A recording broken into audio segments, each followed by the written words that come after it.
Good morning, everyone. We'll get started. Welcome to the HMIS Data Standards Overview this morning.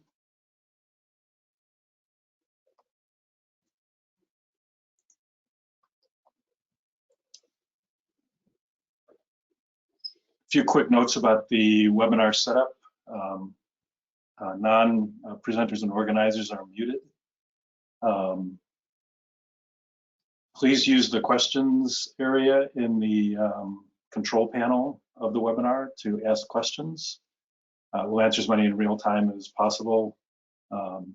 If you click the arrow to expand that questions area, you can type your question in the text area and then click send.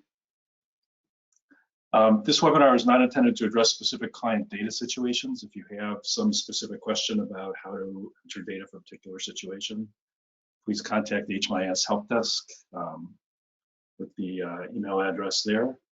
And we'll make the materials and recording of this webinar available via URL link that we'll send out to everyone.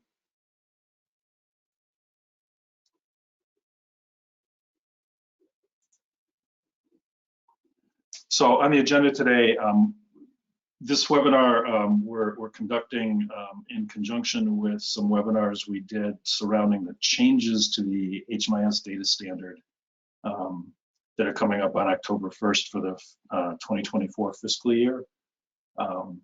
During those webinars and in other contexts, we get questions about how the HMIS can be changed and other things having to do with just the basic purpose and data available within the HMIS.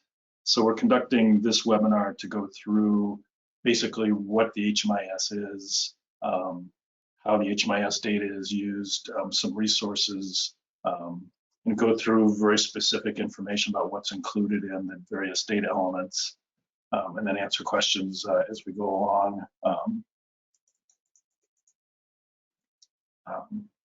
And then at the end as well.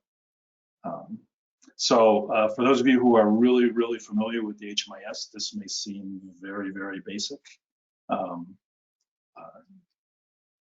But for those who are not, we're trying to get everybody up to speed as much as possible on what the HMIS is all about.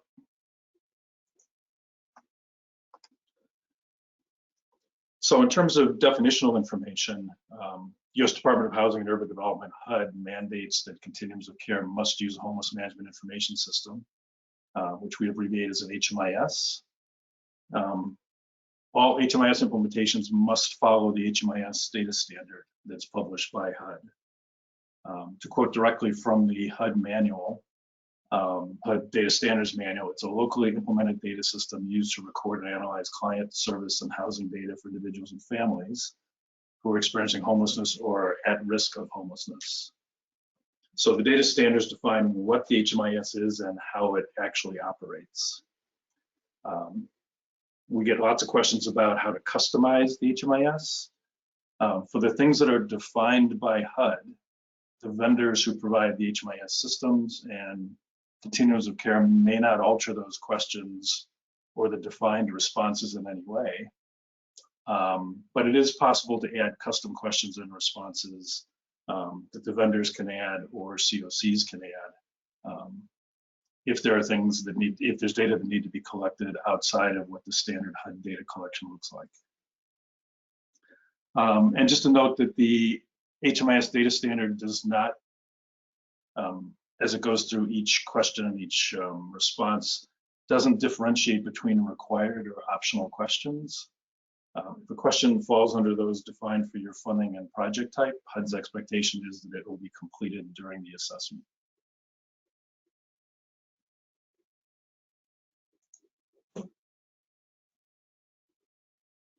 So how HMIS data is used, the way that I like to think about it is that Congress has appropriated money to go to HUD to provide housing services. HUD distributes that money to continuums of care, including ours in Chicago.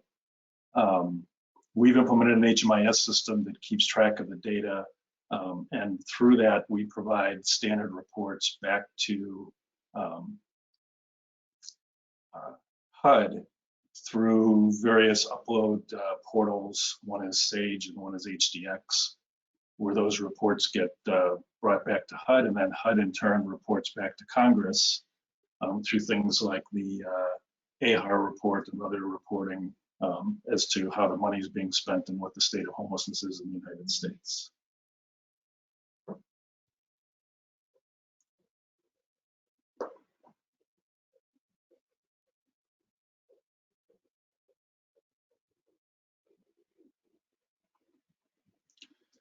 So some examples, standard HUD reports. Some of these you may be familiar with.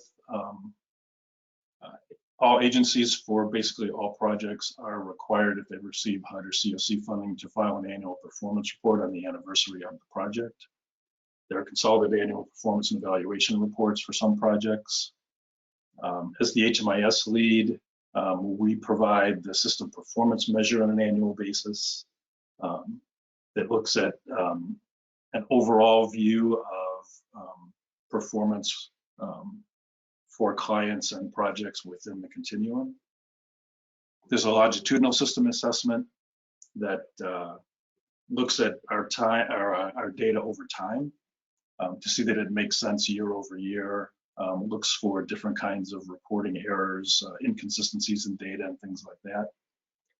There's the point in time count that is conducted every January, and the housing inventory count that's due by, I believe, the end of March, that provides snapshots of counts of people experiencing homelessness and utilization rates at a particular point in time.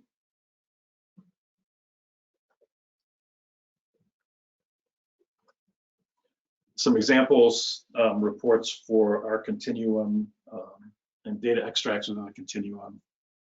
We report system goals on a quarterly basis. There's a local evaluation instrument that's performed annually.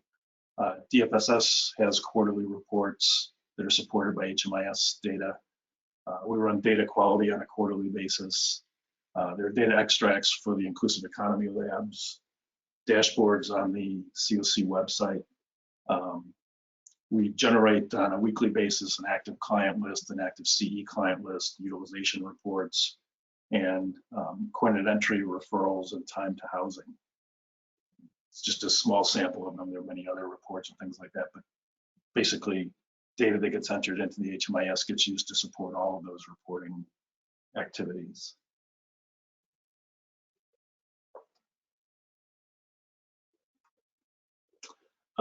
Some of the HUD and COC resources. Most of the data that we'll be talking about today comes from a website that HUD operates called the HUD Exchange. There's one page that has all the HUD HMIS data standards, both in a data dictionary form and in a manual form. There are various HMIS program manuals for ESG, COC, PATH, HOPWA, VA, YHDP, RHY, HUD VASH. So if you're curious and want to look at the documentation yourself, all of these links and all of these manuals and other data are available at the HUD Exchange. In addition, for our reporting internally in the COC, we publish a data dictionary on the website. The link is there, and the link for the Chicago COC dashboards is also on this page.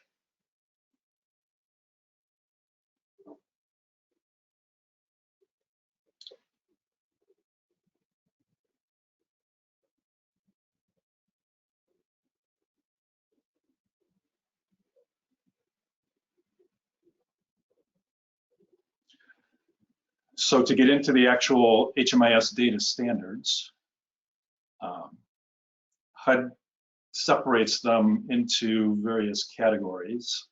And I'll try not to get very technical about these things or be rooted too much in these separations and make it a little more understandable in terms of what kinds of data are being brought in there. But there are collection points, times in which data is collected. There's a group of data elements that are called project descriptors, which is basically project master data. Each project needs to be defined in the system, and that's the master data for the product, for the projects. There's universal data elements, things that are collected no matter what for everyone. And that includes client profile information, enrollment information, and assessment data.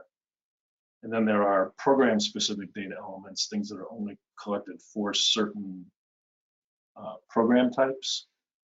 Common ones are collected basically, again, for almost everybody. HUD COC is collected for almost everybody. And then the HOPWA, PATH, RHY, and VA are a little more selective in terms of who, for which projects and for whom that data is collected.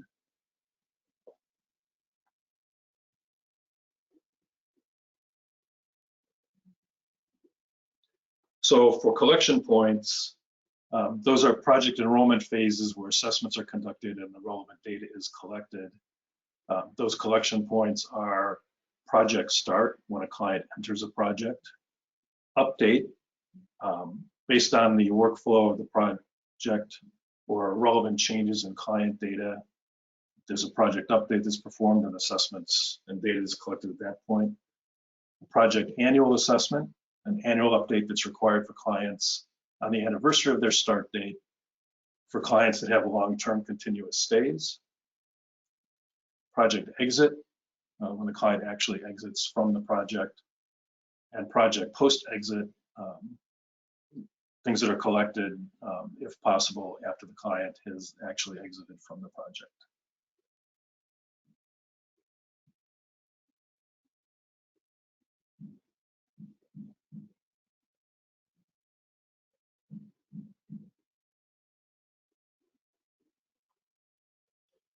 So the project descriptor data elements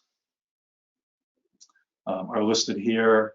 And so if in your agency you want to set up a new project and at the help desk we ask you for all kinds of information, this is why. We need to set the project up to include this information. And basically there's the agency that the project is part of.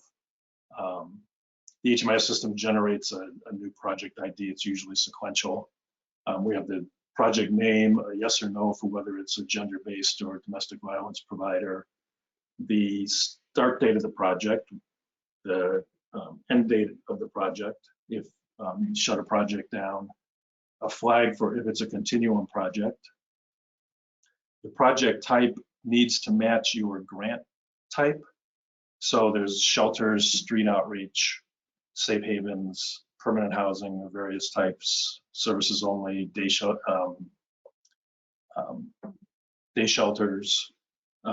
homelessness prevention, coordinated entry, and other.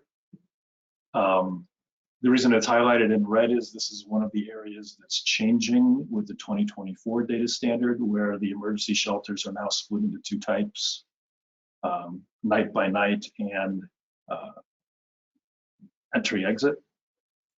So we'll be going in and updating that for each one of the shelter projects. The housing type, target population, whether it's HOPWA funded. The bed and unit inventory is very important, obviously, for utilization reports, for the housing inventory count, and those sorts of things. Funding sources for the federal partner program and components. And then two new ones, the HMIS participation status and the CE participation status are two things that have been added.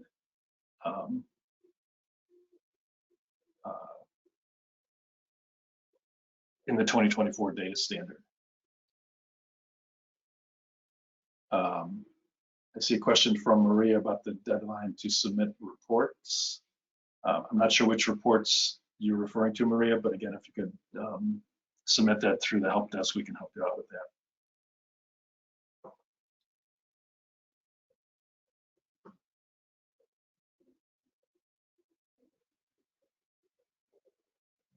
Questions so far on the project descriptor data elements?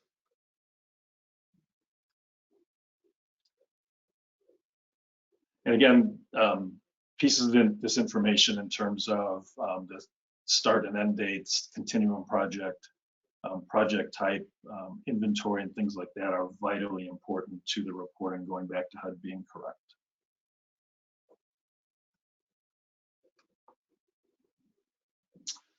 There's some additional questions. The COC code is basically IL 510 for the continuum. Geocode, street addresses, city, state, and zip, and geography type are basically location information for the project.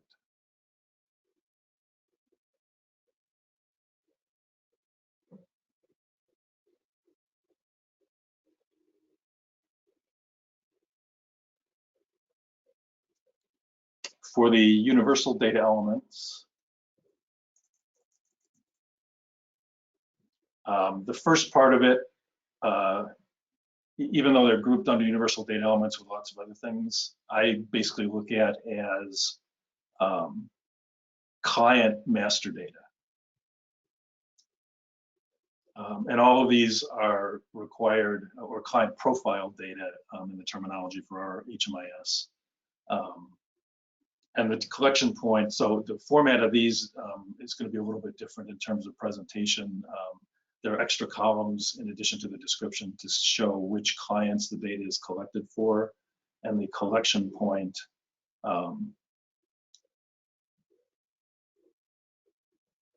required for that data element.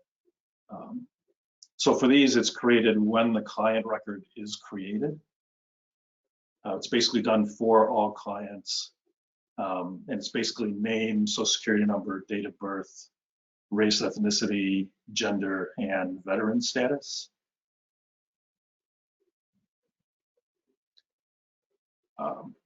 The race and ethnicity is highlighted in red.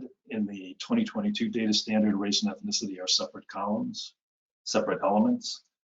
For 2024, those are being combined, and that will occur again on October 1st. And the gender is being modified, where previously it had male and female, it now has man and woman. And again, we covered those things in the webinars from last week, but those are changes to the current, changes to the standard occurring on October 1st.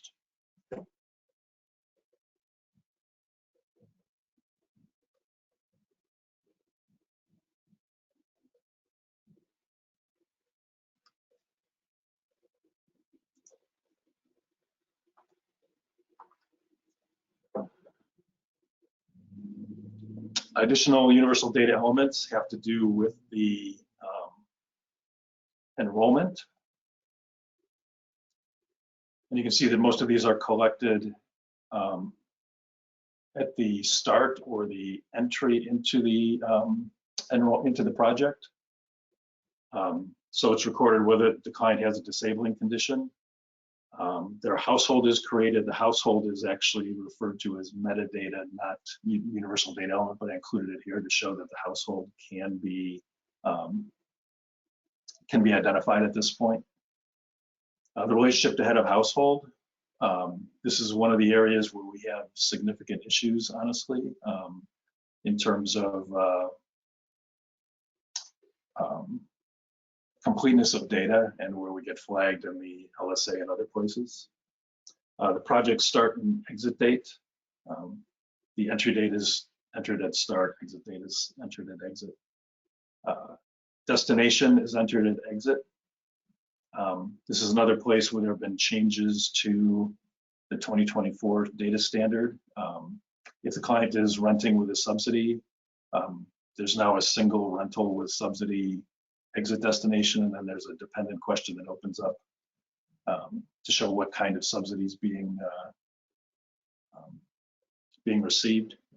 The enrollment COC is always IL 510. That's another place that's skipped a lot of times in terms of data entry. The housing move-in date is done for the head of household at move-in. This is important for PH projects to show that the client has moved in for your APR, and the move-in date has to occur between the start and exit date. And prior living situations where the client stayed the night before entry, and there are additional dependent questions depending on what the answer is. This is prior living situation has the same changes as the exit destination in terms of the rental with subsidy.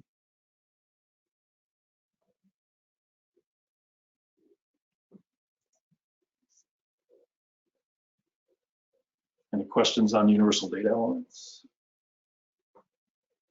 or the project descriptor?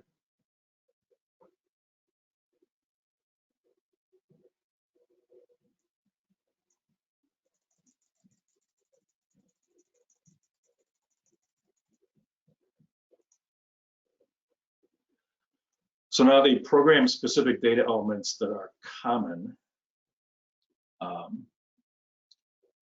The income assessment and sub-assessment are done as to whether the client has monthly income and the amount, the total monthly amount, and then detail for the types of income and amounts that the client is receiving.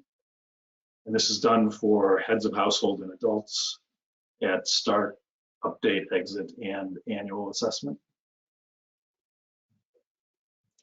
Non-cash benefits, same thing, flag for whether the client is receiving non-cash benefits and the total monthly amount of detail for the types of income and amounts. And same thing, heads of households and adults, start, update, exit, and annual.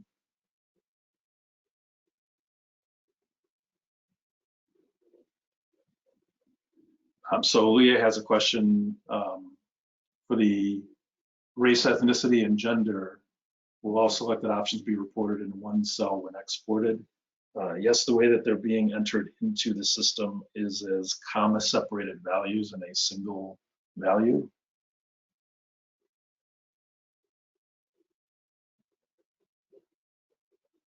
Ann Holcomb has a question about how to determine what subsidy is paying for the housing. Again, if you could submit that as a help desk ticket, and we can try to help out with that. We may need to involve some other folks since that work and data flow outside of the HMIS we may not have visibility to.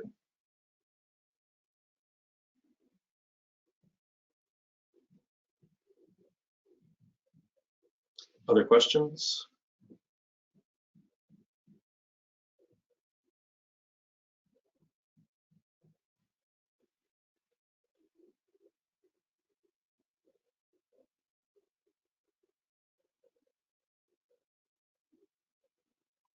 Okay, picking up on the common program-specific data elements, health insurance, again, has a yes, no overall question, and then a sub-assessment to pick out the actual types of detail insurance that the client would have. And that's for all clients, again, at start, update, exit, and annual.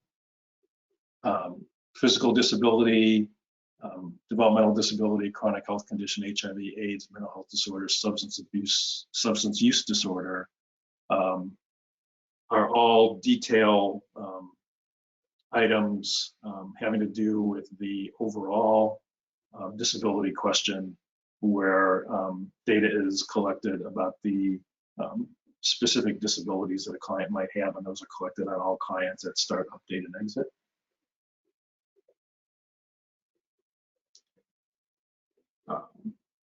There's a question about survivor of domestic violence. That's a yes, no, and if they answer yes, there's subsequent questions about when it occurred and whether they're currently fleeing, and that's for heads of households and adults at start and update.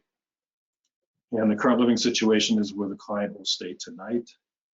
There's the same list that's used for exit destinations and prior living situations, and there are dependent questions depending on the answer to some of the individual questions.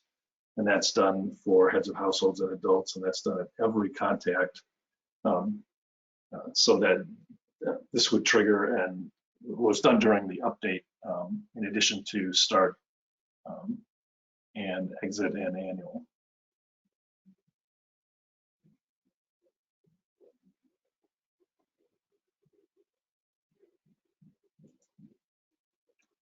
Additional common program-specific data elements.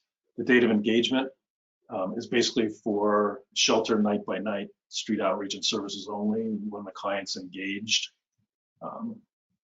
One per enrollment for heads of households and adults at the contact point where the client is engaged. The bed night date for shelter night by nights for each date when the client stayed, All clients are indicated on that for each occurrence. And some special coordinated entry. There's a assessment and event. And there's a date of assessment, which is the date when the client was assessed, the assessment type, whether their assessment level was for crisis needs or housing needs. And again, that's done for heads of household at each occurrence. And the coordinated entry event, when one of a list of events occurred for client, like a referral, and there's some dependent questions, and that's done for head of household at each occurrence also.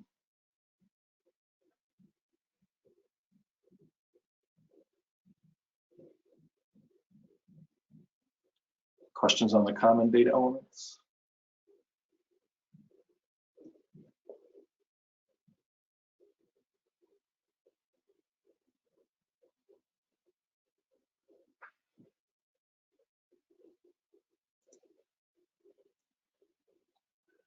So for the federal partner program specific data elements for the HUD COC, for permanent housing, permanent supportive housing projects, there's the date of moving on assistance that's collected for the head of household at each occurrence. What type of assistance was received at each occurrence for the head of household. The youth education assistance date is collected for youth homelessness demonstration programs for the head of household at start and exit. Youth education assistance current enrollment and attendance is collected for those same programs for the head of household at start and exit. And a new item that's added for the 2024 data standard is translation assistance needed for all programs for the HUD COC as to whether translation is needed, a yes/no question, and what their preferred language is, and that's collected for the head of household and enrollment at project start.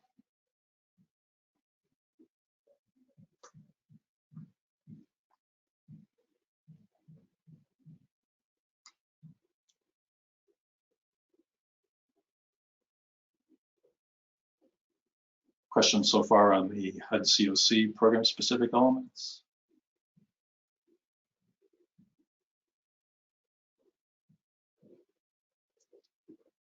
So now the federal program specific data elements for HUD HOPWA, housing opportunities for persons with AIDS. There's a question about the date when various services were provided, and that's collected for all clients at each occurrence. The type of service is collected for all clients at each occurrence. There's date when financial assistance was provided for the head of household each occurrence. The financial assistance type, head of household each occurrence, the amount. For medical assistance, there's the information date when the date the information was collected for clients with HIV, whether they're receiving AIDS drug assistance program, if they're not, the reason, if they're receiving Ryan White funded medical or dental assistance, and if not, the reason selection from a list.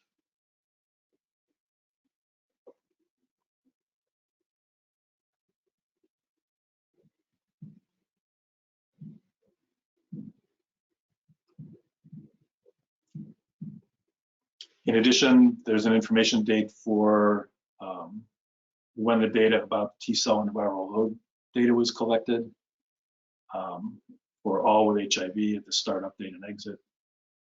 Whether the T-cell count is available and what the count is, how the information was obtained, whether it was medical report, client report, or other. We have a question from Azalea. What does requiring translation mean? We have bilingual staff. Would that be yes or no? Does this mean when projects have to utilize a translation service? My understanding is that it's a question for the client as to whether they need translation assistance and what their preferred language is.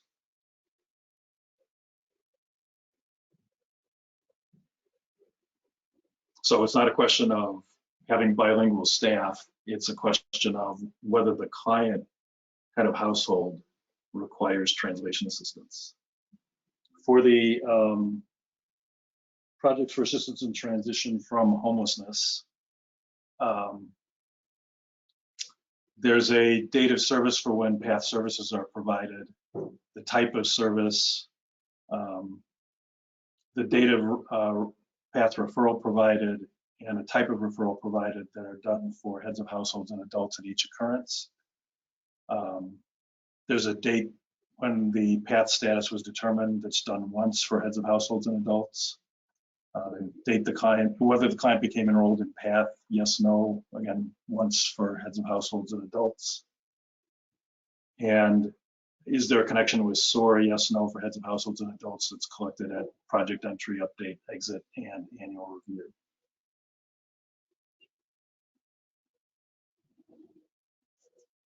For runaway and homeless youth, specific data elements, there's a referral source that's entered from a list at entry for heads of households and adults. The date of the RHY BCP status for all at project entry. Youth eligible for RHY services, a yes, no for everyone. If they are not funded by a BCP grant, the reason from a pick list, out of range, out of age range, ward of state, ward of criminal justice system, or other. Runaway youth, if they're BCP funded, is it a runaway youth, yes or no for everyone at project entry? And then sexual orientation is entered from a list for heads of households and adults at start. There's school information for the last grade completed and a school status from a list that's done for heads of households and adults at entry and exit. The date employment status was collected and whether they're employed, what type of employment, and why not employed are collected for heads of households and adults at both start and exit.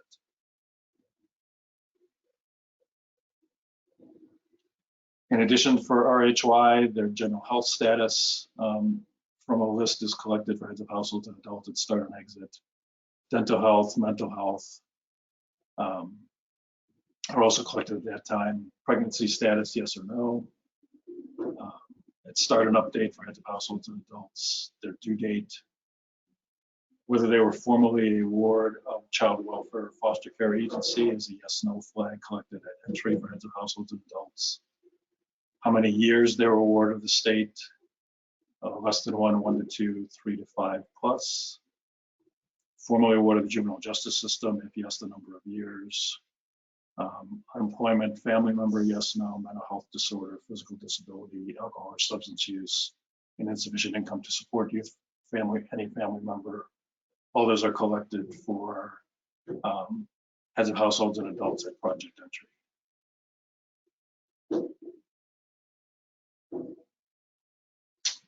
Whether the incarcerated parent of youth is a yes, no for heads of households and adults at entry. The date of service and a list of services provided for heads of households and adults at each occurrence. And a series of questions about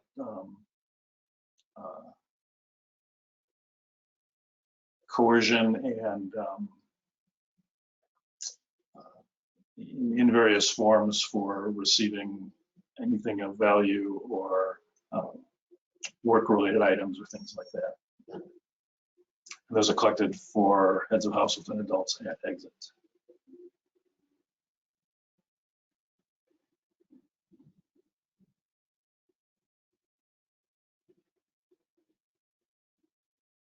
And then whether the client completed the project,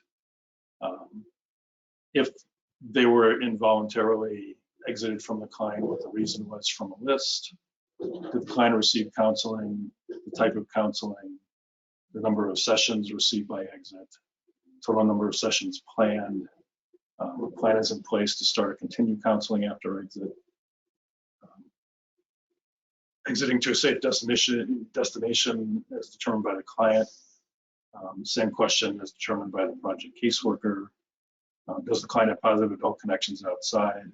Does the client have permanent positive peer connections outside the project? All those are collected for heads of household at project exit. And whether the client has permanent positive community connections outside the project is collected for heads of households and adults at exit. And for aftercare plans, the date the information was collected, and then whether the aftercare was provided and identify the primary way it was provided, those are collected from heads of households and adults after exit. So Ann Holcomb has a comment in the questions about wishing the data was collected for transition age youth, young adults age 18 to 24. As we go through all these questions, even if they don't apply to particular project types, back on the subject of customization, there's a lot of questions that have been added into our system that are very similar to HUD standard questions for other types of projects.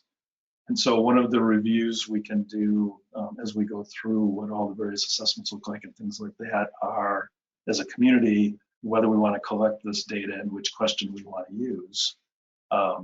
So it's not required for any other project other than the ones that it's listed for in terms of funding source or project type.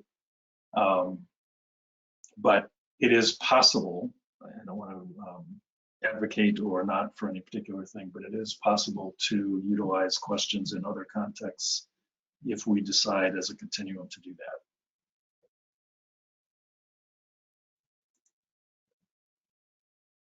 Any other questions for RHY or PATH or Hopwood?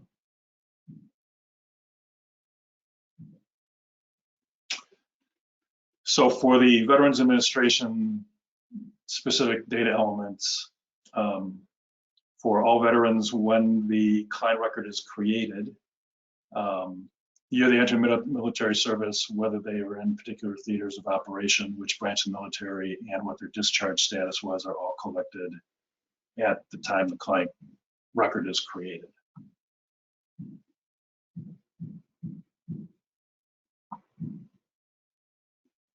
And the branch of the military is highlighted in red because in the 2024 data standard, they're adding in Space Force as a valid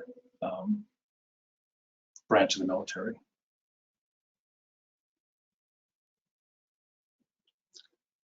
In addition, for the VA, the date SSVF services provided, the type of type of service, and then based on the type of service, there are other assistance types that are selectable from a list. For financial assistance, the date it started, the amount and the type, and the end date. A household income as a percentage of AMI, I should have highlighted that in red because I think that's changed for 2024. The VMAC station number, is a homelessness prevention targeting screener required?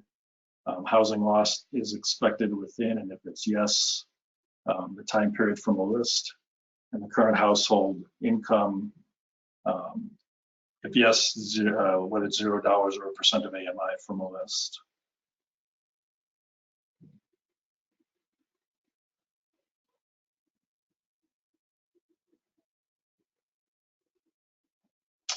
In addition, for the VA, past experience of homelessness, if it's yes, then the most recent occurrence was within the last year, more than a year ago, or none. Head of household is not a current leaseholder, renter of unit. If it's yes to the past experience, this is a yes/no question. Head of household has never been, sorry about the typo there, a leaseholder, renter of unit. If the prior question was yes, then yes/no. Currently at risk of losing the housing subsidy, yes/no. Rental evictions within the past 7 years, any adult. If yes, how many occurrences were there? Criminal record for arson, drug dealing, manufacture, felony offense, incarcerated as an adult, discharged from jail, registered sex offender, head of household with disabling condition, and currently pregnant are all collected for the head of household and project entry.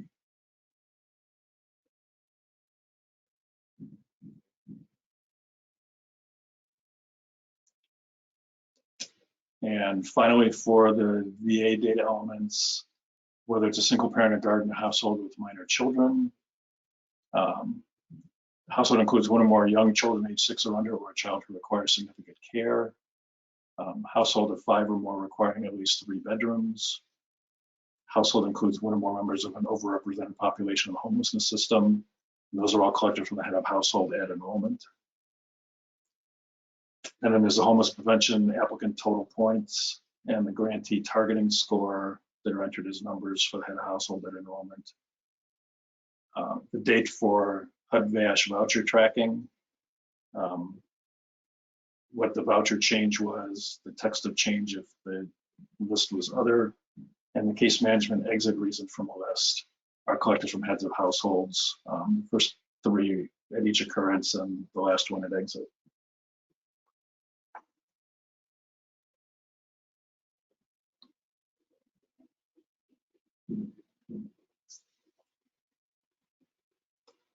And that is all of the data elements for the HMIS data standards.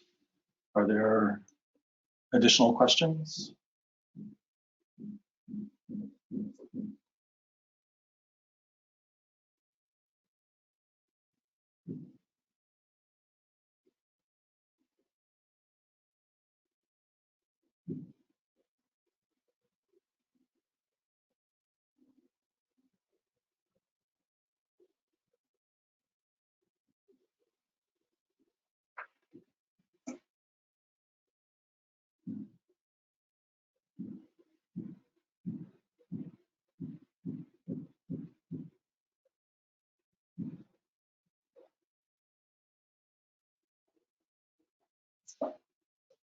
We'll stay on for a few more minutes. If you don't have questions and don't want to stick around to hear anybody else's questions,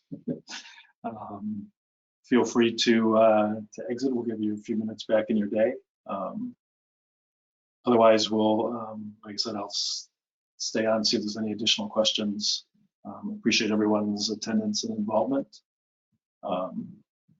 If there are, would you bring up the HUD HOPWA on screen? Sure.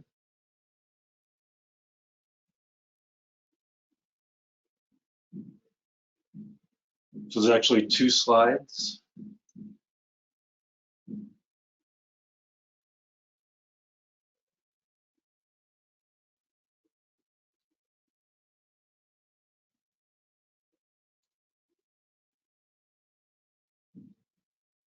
I'll go to the second one for Carolyn.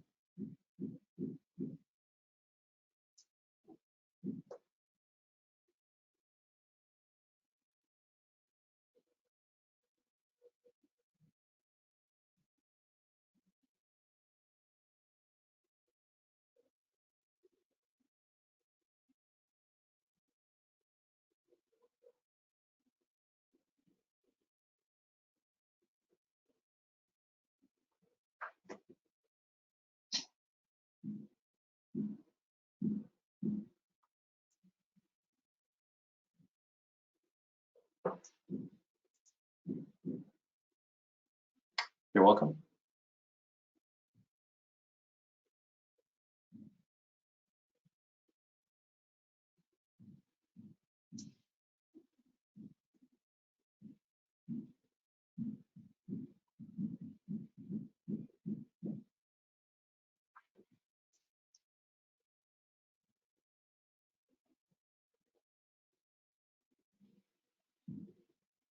Yes, Venetia, that's correct. We will post the slides and a link to the recording to everyone who was invited.